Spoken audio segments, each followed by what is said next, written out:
नमस्कार, जेके 24/7 न्यूज में आपका स्वागत है। मैं हूं आजाद खरीद, आपका मेजबान, और लेकर हाजिर हूं news room live. News room live में आज सबसे पहले बात करते हैं बल्ले के कमाल की।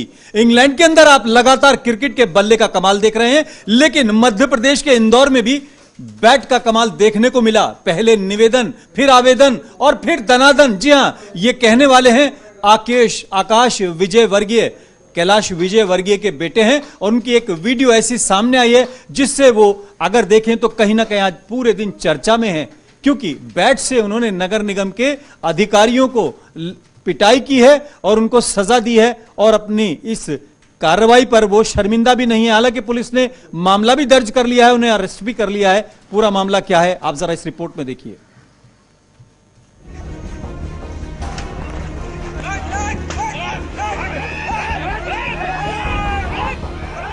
ये वीडियो मध्य प्रदेश के इंदौर का है। यहाँ बैट लेकर सरकारी कर्मचारी की पिटाई करने वाला शख्स कोई साधारण आदमी नहीं है, बल्कि बीजेपी के राष्ट्रीय महासचिव कैलाश विजयवर्गीय का विधायक बेटा आकाश विजयवर्गीय है। वीडियो में विधायक महानगर निगम के अधिकारी और कर्मचारी की पिटाई करता नजर आ रहा है। दरअसल मामला ये है कि नगर निगम का अमला एक ऐसी इमारत को तोड़ने गंजी कंपाउंड पहुंचा जिसके बारिश में गिरने का खतरा था। अमले ने मकान को तोड़ने की कार्रवाई की तो लोग इसे गिराए जाने के विरोध में उतर आए। लोगों ने विधायक आकाश विजयवर्गीय और उसके कार्यकर्ताओं को बुला लिया।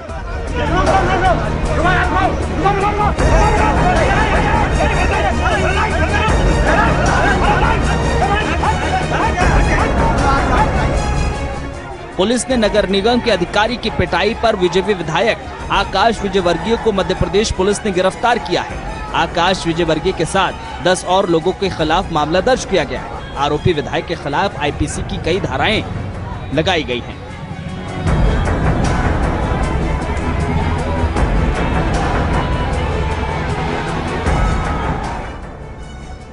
बीजेपी विधायक विजयवर्गीय ने नगर निगम के अधिकारियों को डांटा तो उनके बीच बहस हो गई। इसके बाद उन्होंने बैट लेकर अधिकारियों को पीटना शुरू कर दिया।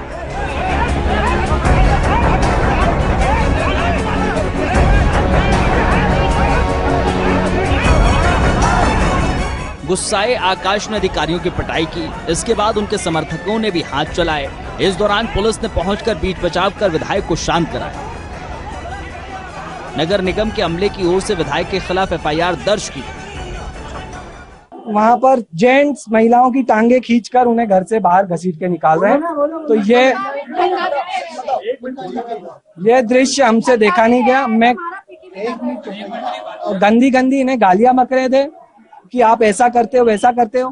तो ये सब देख के मैं वहां पर पहुंचा। मेरे जाते ही वहां पर कुछ लोगों का जो आक्रोश था वो अधिकारियों पे फूटा। उन्होंने उन्हें वापस वहां से खदेड़ के बाहर किया, और हम अभी थाने पर उन अधिकारियों के खिलाफ एफआईआर दर्ज कराने आए हैं।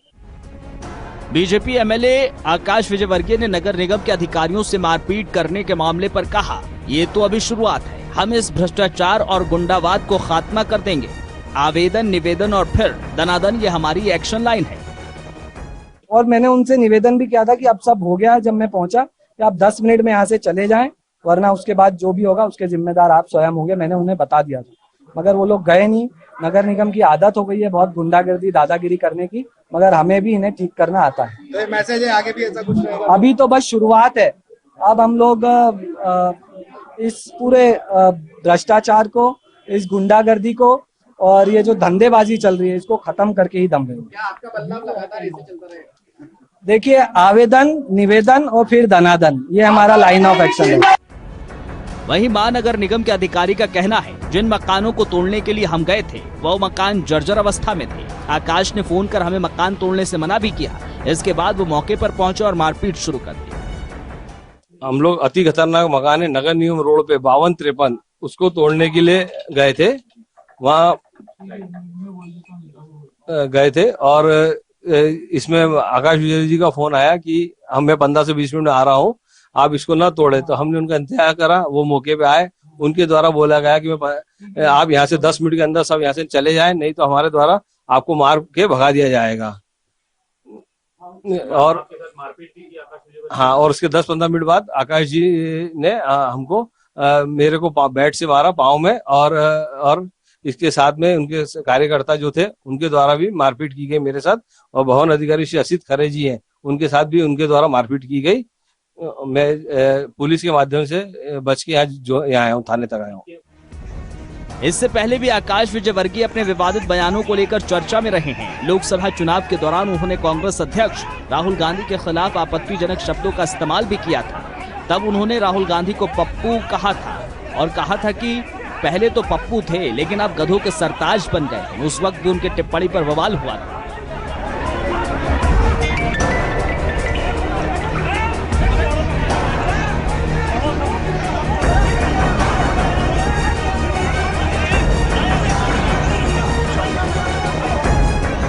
आकाश विजयवर्गीय इंदौर 3 विधानसभा सीट से विधायक हैं। मध्य प्रदेश विधानसभा चुनाव के दौरान उनके टिकट को लेकर काफी विवाद हुआ था।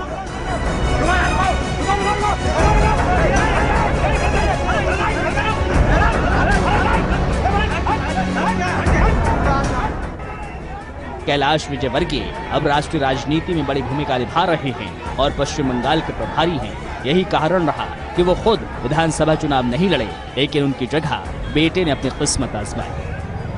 Bureau report.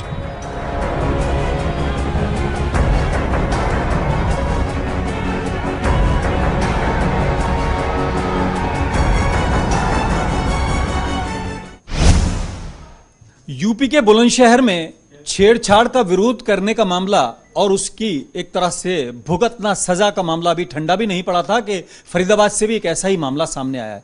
बीएमएस के एक स्टूडेंट को छेड़छाड़ का विरोध करना इतना महंगा पड़ा कि जो मनचले थे उन्होंने उसके ऊपर चाकू से हमला कर दिया।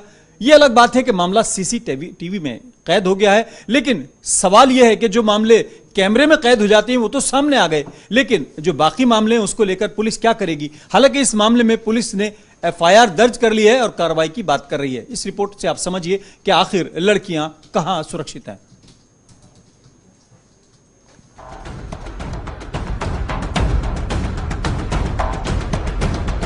एक तरफ जहां सरकार बेटी बचाओ बेटी पढ़ाओ पर जोर दे रही है, लेकिन देश में बेटियां कितनी सुरक्षित हैं, ये आप रोज के आंकड़े देखकर पता लगा सकते हैं। दूसरी तरफ देश में बेटियों पर बढ़ते अपराध रुकने का नाम नहीं ले रहे हैं। एक ऐसा ही मामला सामने आया है जहां एक बेटी को छेड़छाड़ का विरोध करना भारी पड़ गया। दरअसल फरीदाबाद के एक निजी अस्पताल से प्रैक्टिस करके घर लौट रही युवती के साथ बदमाश ने पहले छेड़छाड़ की और जब युवती ने छेड़छाड़ का विरोध किया तो उसको चाकुओं से कूट डाला। ये सारा वाकया पास ही लगी सीसीटीवी में कैद हो गया। सीसीटीवी फुटेज में दिखाई दे रहा ये वही आरोपी है जिसने पहले तो युवती को दबोच लिया और जब उसने विरोध किया तो उसने युवती पर चाकू से हमला कर भागने लगा। शोर सुनकर आसपास के लोगों ने युवती को घायल अवस्था में सरकारी अस्पताल में दाखिल कराया, जहां उसका इलाज चल रहा है। घायल युवती की माने तो वो BA MS की पढ़ाई कर रही हैं और प्रैक्टिस के लिए एक निजी अस्पताल से अपने घर लौट रही थी। उसी समय रास्ते में एक बदमाश ने उसके साथ छेड़छाड़ करने की कोशिश की। जब युवती ने उसका विरोध किया तो आरोपी युवक ने उस पर चाकू से हमला कर दिया। युवती के हाथ और पीठ पर चाकू लगे हैं। मैं चल रही थी मोड़ पे, वो पीछे से आया, उसने मेरा हाथ पकड़ा। हाथ पकड़ के फिर उसने मेरा हाथ पकड़ा और फिर छोड़ दिया। फिर मैंने उसको गाली वाली दी, मैंने उसको सुनाया कि कैसे कैसे कर रहा है। फिर वो उस साइड चला गया और मैं इस साइड चली गई। मैं इधर जा रही थी, वो पीछे से फिर से आया, उसने मुझे पकड़ा और चाकू मारा 2 जगह। अच्छा, हाथ पे और पेट पे? हाथ पे और पेट। आप पहले से जानते थे उसको? नहीं, बिल्कुल नहीं। अचानक आया? अचानक आया। वहीं पुलिस ने शिकायत के आधार पर मामला दर्ज कर सीसीटीवी फुटेज के आधार पर आरोपी युवक की पहचान करने के बाद जल्द आरोपी को गिरफ्तार करने की बात कही है। चौकी इंचार्ज की माने तो युवती प्रैक्टिस करके घर लौट रही थी। उसी समय युवक ने पहले छेड़छाड़ की और विरोध करने पर युवती को चाकू घोंप दिया। एक लड़की ये फर्स्ट ईयर की BMS की छात्रा थी, यहाँ हॉस्पिटल में प्रैक्टिस कर रही थी और प्रैक्टिस करने के बाद रात को ये 8 या 9 के करीब ये अपने मथुरा रोड से जा रही थी, जो कि एक लड़का ने इसके साथ बदतमीजी करी। विरोध करने पर इसके 2 चाकुओं से वार किया, एक बाएं हाथ में और एक बाएं पेट के। प्रदेश सरकार ने महिलाओं की सुरक्षा को लेकर भले ही कई तरह के कठोर कदम उठाए हों, लेकिन सरकार के ये कठोर कदम कमजोर साबित हो रहे हैं। वहीं हरियाणा पुलिस ने भी महिलाओं और बेटियों की सुरक्षा की खातिर ऑपरेशन दुर्गा जैसे कई तरह की कैंपेन चलाए हैं, लेकिन इन सबका परिणाम बिल्कुल शून्य है। इन सभी बातों का पुख्ता प्रमाण देने के लिए फरीदाबाद में एक युवती के साथ घटी घटना काफी ही नहीं बल्कि बहुत ज्यादा काफी है। Bureau report, JK 24/7 news.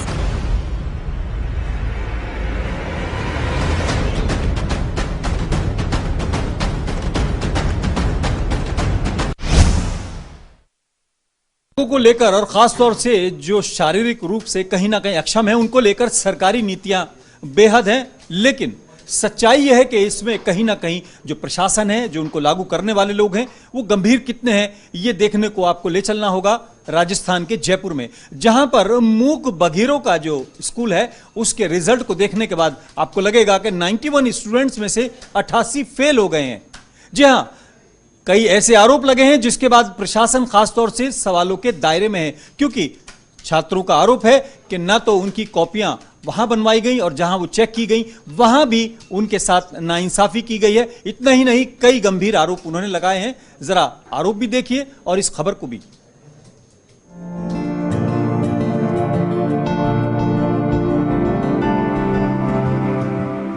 Rajasthan के एकमात्र राजकीय मूक बधिर कॉलेज में द्वितीय वर्ष में पढ़ने वाले 88 विद्यार्थी इस समय अपने परिणाम को लेकर यूनिवर्सिटी के चक्कर लगाते हुए नजर आ रहे हैं, क्योंकि इस कॉलेज में द्वितीय वर्ष में पढ़ने वाले 91 विद्यार्थियों से 88 विद्यार्थी फेल हो गए हैं, जिसकी सबसे बड़ी वजह रही इस साल पेपर कॉलेज के शिक्षकों से ना बनवाकर बाहर के सामान्य शिक्षकों से बनवाया गया है। करीब 5 साल पहले इस कॉलेज की शुरुआत की गई थी। साथ ही कॉलेज में सामान्य शिक्षकों के साथ ही ट्रांसलेटर भी पर्याप्त संख्या में कार्यरत हैं और हर साल इस कॉलेज के प्रश्न पत्रों का बनाने का जिम्मा कॉलेज के शिक्षकों के पास ही होता था, जो विद्यार्थियों की योग्यता और मानसिकता के आधार पर प्रश्न पत्र बनाते थे, जिसके कारण इस कॉलेज का परिणाम हर साल 80% से ज्यादा रहता था। लेकिन इस साल यूनिवर्सिटी प्रशासन ने इस कॉलेज के प्रश्न पत्र बाहरी सामान्य शिक्षकों से बनवाए और पेपर की जांच भी बाहरी सामान्य शिक्षकों से ही करवाई,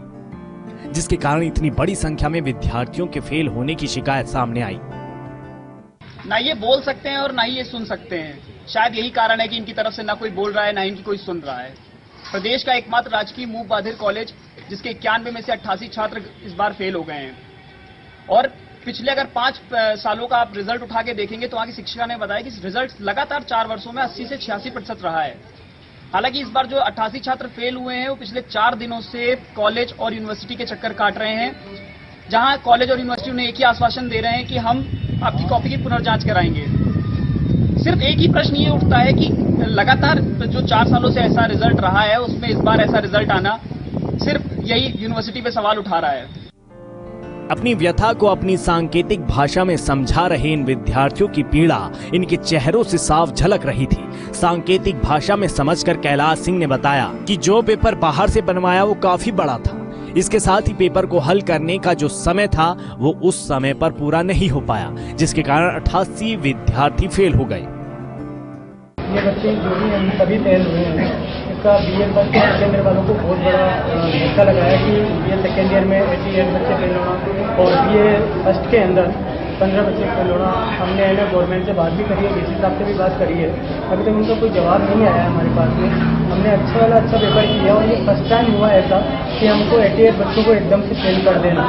तो ये रीज़न कहाँ रहा, कहाँ ऐसी प्रॉब्लम हुई जिससे हम लोगों को ये फेल किया। वहीं दूसरी तरफ कॉलेज प्रशासन अभी इन विद्यार्थियों की मार्कशीट का इंतजार कर रहा है। कॉलेज शिक्षिका पुष्पा पारीक ने बताया कि इस साल यूनिवर्सिटी ने कॉलेज के प्रश्न पत्र बाहर से बनवाए जो काफी बड़े थे। इन बच्चों की योग्यता के अनुसार ये इतने बड़े प्रश्नों को हल नहीं कर पाए, जबकि इनके प्रश्न पत्रों को लेकर रियायत दी जाती है और बड़े प्रश्न नहीं दिए जाते। तो इनका कोर्स नॉर्मल बच्चों के कोर्स से थोड़ा कम करवाया गया था और इनकी जो लेंथी क्वेश्चन पेपर की जगह शॉर्ट क्वेश्चन से इनको इनके लिए बनाए जाते थे। और अब तक पिछले 4 वर्षों में यूनिवर्सिटी अक्सर यहीं के जो महाविद्यालय में कार्यरत शिक्षक हैं उनसे क्वेश्चन पेपर बनवाती थी और फिर चेक या तो यहाँ के महाविद्यालय करते थे या शिक्षक करते थे, बाहर के महाविद्यालय के शिक्षक करते थे। परंतु इस साल यूनिवर्सिटी ने यहाँ के महाविद्यालय के शिक्षकों से क्वेश्चन पेपर नहीं बनवाया और बाहर ही बनवाया। बाहर ही तो जो वो नॉर्मल लेक्चरर्स हैं वो इनकी प्रॉब्लम नहीं समझ सकते और इनका क्या कैलिबर जो मेंटल कैलिबर है जनरल बच्चों से कम है, जिसके कारण जो मार्क्स हैं उनमें डिफरेंस हो गया। और अभी ऑनलाइन मार्क्स आए, हो सकता है कि PR आने के बाद हमें एक्चुअल पोजीशन का पता चलेगा कि क्या कंडीशन है। उसके बाद हम यूनिवर्सिटी को भी लिखेंगे और आगे जो भी होगा आपको अपडेट कराएंगे। साथ ही यूनिवर्सिटी प्रशासन से भी इस संबंध में बात की गई और परिणाम को फिर से जारी करने की मांग की गई। तो यादगार से मैंने दुभाषिया जो हैं उनको भी बुलाया था, तो बातचीत उनकी सुनी सारी, और उसके बाद ये 91 में से 88 वो कह रहे हैं इस बार फेल हुए हैं।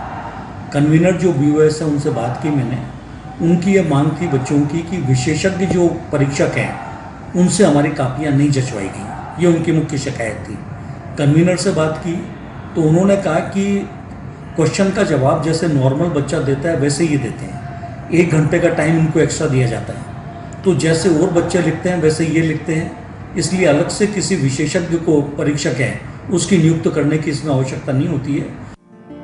बहरहाल परीक्षा में फेल हुए 88 विद्यार्थी इस समय कॉलेज और यूनिवर्सिटी के चक्कर काट रहे हैं। कॉलेज प्रशासन जहां पुनः कॉपी जांच करवाने की बात कर रहा है, तो वहीं यूनिवर्सिटी प्रशासन फिर से कॉपी जांच करवाने का आश्वासन दे रहा है। ऐसे में जीवन से संघर्ष कर आगे बढ़ने का सपना देखने वाले ये विद्यार्थी अपना भविष्य अंधकार में देखकर सहम रहे हैं। Bureau report, JK 24/7 news.